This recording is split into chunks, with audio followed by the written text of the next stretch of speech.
Plane angle के बारे में बताया था। और प्लेन एंगल क्या होता है? आर्क अपान रेडियस होता है। इसकी यूनिट डिग्री में भी होती है और रेडियन में भी होती है। आइए अब डिफरेंट वैल्यूज़ को कैसे कंसीडर करते हैं। तो देखिए, प्लेन एंगल की जो डिफरेंट वैल्यूज़ होती हैं उनको हम कैसे कंसीडर करते हैं। जैसे प्लेन एंगल है तो उनको हम कैसे डिफरेंट वैल्यूज़ के आधार पर एनालाइज करते हैं। जैसे मान लीजिए एक लाइन ये है और इसी के पैरेलल एक दूसरी लाइन जो थी ये है, इसको हम इसी लाइन पे डालते हैं तो देखिए कैसे एंगल चेंज होते हैं। इसे कहते हैं प्लेन एंगल थीटा। यानी ये पॉइंट अगर O है, OP और OQ के बीच जो एंगल बनता है उसे कहते हैं प्लेन एंगल थीटा। अब इसकी वैल्यूज़, थीटा की वैल्यू 0 कैसे होगी? 0 ऐसे होगी कि OP भी यही है और आपका OQ भी यही है, यानी OP भी यही है और OQ भी यही है, यानी थीटा की वैल्यू उस केस में 0 डिग्री हो जाएगी। कितनी हो जाएगी? 0 डिग्री। दूसरी चीज़, अगर मान लीजिए हम यहाँ पे देते हैं एक लाइन तो हमारी OPA है और यहाँ से ये एंगल बना रहा है 30 डिग्री, तो यहाँ पर जो प्लेन एंगल हुआ वो क्या हुआ? 30 डिग्री। जो मोस्ट कॉमनली यूज्ड एंगल्स हैं वो यही हैं, 0 डिग्री, 30 डिग्री। इसके बाद में आता है, अगर मान लीजिए एक लाइन ये है और दूसरी लाइन आपकी ये बन रही है, ये एंगल थीटा है 60 डिग्री, तो यहाँ पे जो प्लेन एंगल है वो हुआ 60 डिग्री। तो यही बहुत ज़्यादा यूज़ होता है। तो मोस्ट कॉमनली यूज्ड एंगल आज 0 डिग्री, 30 डिग्री, 60 डिग्री। इनके बीच में भी एक एंगल आता है, कम यूज़ होता है, दैट इज़ 45 डिग्री। ये थीटा है 45 डिग्री, ये कम यूज़ होता है। और इसके बाद में 60 डिग्री के बाद में अगर मान लीजिए दूसरी लाइन ये आती है तो इसको हम कहते हैं कि ये 90 डिग्री है। ये कितना डिग्री है? 90 डिग्री है। तो यहाँ पे थीटा क्या है? 90 डिग्री है। तो सबसे ज़्यादा आपका 0 डिग्री, 30 डिग्री, 60 डिग्री, 90 डिग्री और 45 डिग्री यूज़ किए जाते हैं। अब इनकी वैल्यूज़ भी हमें निकालना पड़ेगा। तो वैल्यूज़ हम ट्रिगोनोमेट्रिक फंक्शन के हिसाब से निकालते हैं। With help of trigonometry function we can very easily evaluate the value of these different angles. तो एंगल तो समझ में आया कि प्लेन एंगल का मतलब क्या होता है। किसी सर्कल में हम जाएं, आर्क अपान रेडियस को प्लेन एंगल कहते हैं। इसकी यूनिट रेडियस होती है और डिग्री में भी लिखते हैं। और जो मोस्ट कॉमनली एंगल यूज़ किए जाते हैं 0 degree, 30 degree, 60 degree, 90 degree use किए जाते हैं और कभी कभी हम 45 डिग्री भी यूज़ करते हैं। लेकिन अब आता है ट्रिगोनोमेट्रिक फंक्शन क्या होते हैं। ट्रिगोनोमेट्रिक फंक्शन क्या होते हैं, आइए देखें। ट्रिगोनोमेट्रिक फंक्शंस, ये ट्रिगोनोमेट्रिक क्वांटिटीज़ भी कहते हैं। देखिए, ट्रिगोनोमेट्रिक रेशियो भी कहते हैं, सब कुछ कहते हैं इसको। जैसे मान लीजिए हमसे कहा जाए, एक ये राइट एंगल ट्रायंगल है, पूरी ट्रिगोनोमेट्री राइट एंगल ट्रायंगल पे ही बेस्ड है। ये है आपका A, ये है आपका B, ये है आपका C, तो ये आपका है राइट एंगल। तो ट्रिगोनोमेट्री राइट एंगल ट्रायंगल पे बेस्ड है। ये काहे पे बेस्ड है? राइट एंगल ट्रायंगल पे बेस्ड है। तो पूरी ट्रिगोनोमेट्री इसी पे बेस्ड है। इसमें इसको कहते हैं बेस, इसको कहते हैं परपेंडिकुलर, और इसको कहते हैं हाइपोटेन्यूज या डायगोनल। तो बेस, परपेंडिकुलर एंड हाइपोटेन्यूज, इसी पे पूरा बेस्ड है आपका ट्रिगोनोमेट्री फंक्शन। ये एंगल आपका बेस एंगल है, इसे हमने थीटा मान लिया। तो यहाँ पे जो वैल्यूज़ होती है ये आपको जानना बहुत ज़रूरी है कि ट्रिगोनोमेट्रीज जो रेशियो होते हैं उनको कैसे निकालते हैं। तो सबसे पहले अगर ये एंगल दिया हुआ है तो साइन थीटा अगर आप निकालोगे तो साइन थीटा बराबर परपेंडिकुलर अपान हाइपोटेन्यूज AC/BC, ये रखना पड़ेगा आपको। Perpendicular upon hypotenuse right angle triangle में ही यूज़ होता है। और अगर हम कास थीटा देखें तो ये बेस अपान हाइपोटेन्यूज होता है। बेस कौन सा है हमारा? AB अपान हाइपोटेन्यूज है BC। और तीसरा आता है टेन थीटा। टेन थीटा बराबर होता है परपेंडिकुलर अपान बेस। परपेंडिकुलर है AC और बेस है AB, यानी AC अपान AB। मेन यही तीन है, इन्हीं की वैल्यूज़ हम निकालेंगे। मेन तीन आपके यही हैं, sine theta, cos theta tan theta. वैसे 9th क्लास का है ये, लेकिन बेसिक चूँकि यहीं से स्टार्टिंग है इसलिए हमने कहा बता दें आपको। तो sin theta equal to perpendicular upon hypotenuse, cos theta equal to base upon hypotenuse and tan theta equal to perpendicular upon base. इन्हीं के रेसिप्रोकल साइन का अगर उल्टा कर देंगे, इसका रिवर्स कर देंगे तो कॉसेक थीटा आ जाएगा। क्या आ जाएगा? Cosec theta. तो ये कॉसेक थीटा बराबर क्या हो जाएगा? BC अपान AC, यानी that is equal to 1 upon sine theta. तो कॉसेक थीटा हो जाएगा BC अपान AC, यानी हाइपोटेन्यूज अपान परपेंडिकुलर। ये 1 अपान साइन थीटा के बराबर होता है। तो जब इसकी वैल्यू रखोगे you will get BC upon AC। Cos theta का जो रेसिप्रोकल होता है वो सेक थीटा होता है, 1 अपान कास थीटा। इसको जब करोगे तो BC अपान AB आ जाएगा, यानी हाइपोटेन्यूज अपान बेस।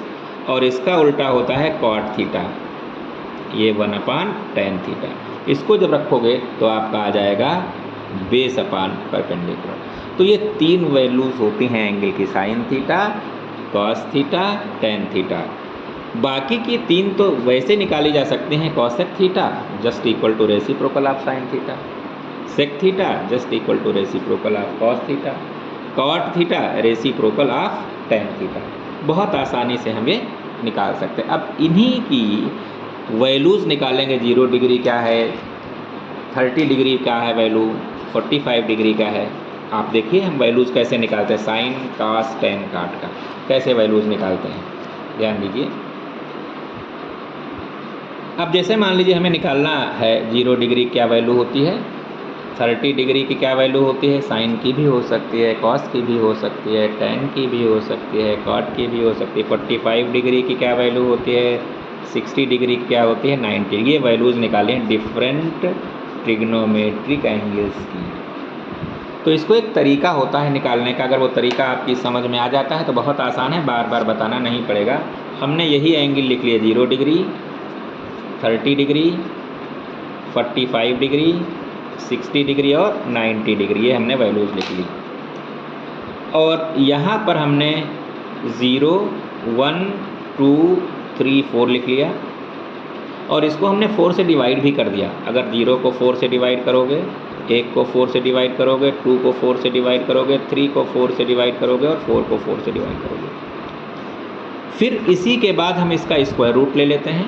तो ये वैल्यू 0 आएगी, ये 1/4 आएगी और ये 1/2 आएगी, ये 3/4 ही रहेगी और ये 1 रहेगी। अब अगर इसका स्क्वायर रूट ले लेते हैं हम तो वो वैल्यू साइन की आ जाएगी। अगर हम इसका स्क्वायर रूट ले लेते हैं तो वैल्यू क्या आएगी, साइन की आएगी, साइन थीटा।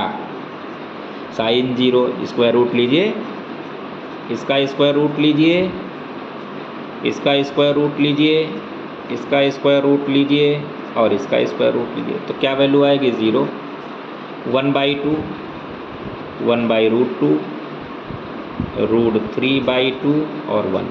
तो ये वैल्यू काहे की हो गई, sine 0 is 0, sine 30 is 1/2, sine 45 is 1/√2, sine 60 is √3/2 and sine 90 equal to 1। तो इस तरीके से हम बहुत आसानी से ट्रिगोनोमेट्रिक फंक्शंस की वैल्यू निकाल सकते हैं। फिर से देखिए, 0, 30, 45, 60 और 90 लिखा। उसके बाद में हमने 0, 1, 2, 3, 4 लिख दिया और फिर जो 4 मैक्सिमम है उसे डिवाइड कर दिया, दैट इज़ 0/4, 1/4, 2/4, 3/4 एंड 4/4। इसको सॉल्व करने पे आता है। फिर हमने स्क्वायर रूट ले लिया and that square root gives the value of sine. Sine 0, 0, sine 30, 1/2, sine 45, 1/√2, sine 60, √3/2 and sine 90, 1। अब अगर कहा जाए कॉस की वैल्यू निकालिए, कॉस थीटा, तो बस राइट से शुरू कर दो लिखना। यहाँ पे 1 कर दिया हमने, फिर आ गया √3/2, फिर ये तो वही रहेगा, जब उधर से सीक्वेंस शुरू करोगे वहीं पे आएगा, फिर 1/2 और फिर 0।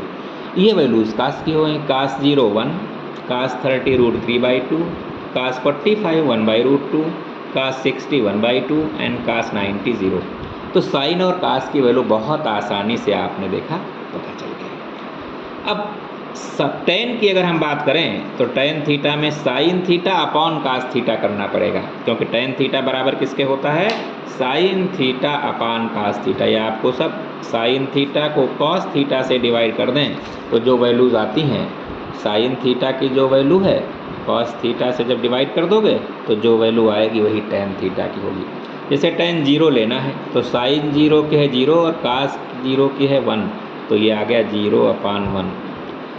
0/1 को 0 ही कहते हैं। sin 30 की वैल्यू है 1/2 और cos 30 की वैल्यू है √3/2। 2 से 2 कटेगा तो आएगा 1/√3। sin 45 की वैल्यू है 1/√2, cos 45 की वैल्यू है 1/√2, जब डिवाइड कर दोगे तो आ जाएगा 1। यहाँ पे देखोगे 60 डिग्री में देखोगे तो sin 60 की वैल्यू है √3/2,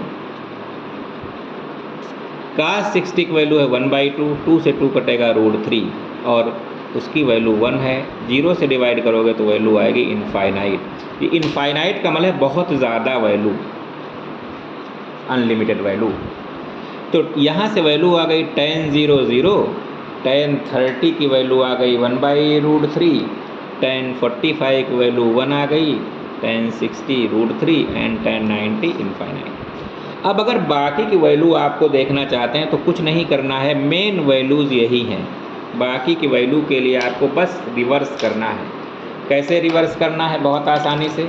अगर आपसे कोई कहे कॉसेक थीटा, कॉसेक माने ये 1/sin होता है।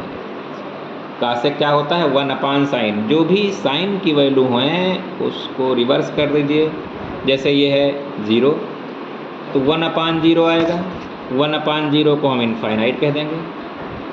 यहाँ पे आएगा 1/2, 1/2 का 2/1 आ जाएगा, यानी ये 2 आ जाएगा।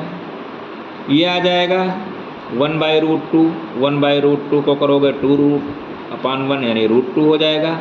ऐसे ही इसको रिवर्स करोगे तो आएगा 2/√3 और इसका आ जाएगा 1। तो ये कॉसेक की वैल्यू आ गई। Cosec 0 infinite, cosec 32, cosec 45 √2, cosec 60 2/√3 and cosec 90 1। इसी तरीके से जब सेक थीटा की बात करते हैं तो सेक थीटा किसका रिवर्स होता है? 1/cos का। cos वाली वैल्यू उल्टा कर दो। जब cos वाली वैल्यू उल्टा करेंगे तो 1 का रेसिप्रोकल क्या होता है? 1 का जब रिवर्स करोगे तो 1 ही आएगा, ये 1 हो गया। जब हम √3/2 का रिवर्स करेंगे तो आ जाएगा 2/√3।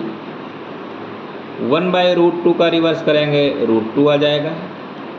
√3/2 का रिवर्स करेंगे 2/1 हो जाएगा, यानी 2 हो गया। और इसका आ जाएगा 1/0, दैट इज़ इनफाइनाइट। तो यही चीज़ चाहे हम उल्टा कर देते, चाहे यहाँ शुरू कर देते, देखो वही चीज़ आ जाती। तो चाहे हम cos का रिवर्स करें या कॉसेक वाले का उल्टा कर दें। इसी तरीके से आप cot का भी निकाल सकते हो, यानी ये 1/tan होता है, ये होता है 1/tan। तो इस तरीके से आप डिफरेंट एंगल्स की वैल्यू निकाल सकते हो।